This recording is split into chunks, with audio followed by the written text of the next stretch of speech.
মুসা আলাইহিস সালামের পায়ের মধ্যে একবার একটা লাল পিঁপড়া কামড় দিছে।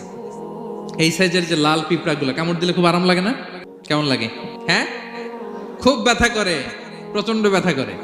তো মুসা আলাইহিস সালামের মেজাজ কি নরম না গরম? খুব তাড়াতাড়ি রেগে যেতেন উনি। এক এক নবীর এক এক অ্যাট্রিবিউটস ছিল। তো মুসা আলাইহিস সালামের পায়ের মধ্যে লাল পোকা, লাল পিঁপড়া কামড় দিছে, প্রচন্ড ব্যথা পাইতেছে আর ডলতেছে আর রেগে গেছে।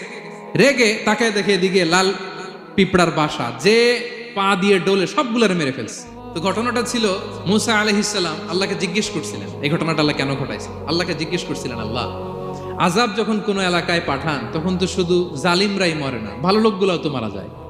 তো এই আযাবে ভালো লোকগুলা কেন মরে? আল্লাহ উত্তর দেয় না, এই ঘটনা ঘটাই দিছে।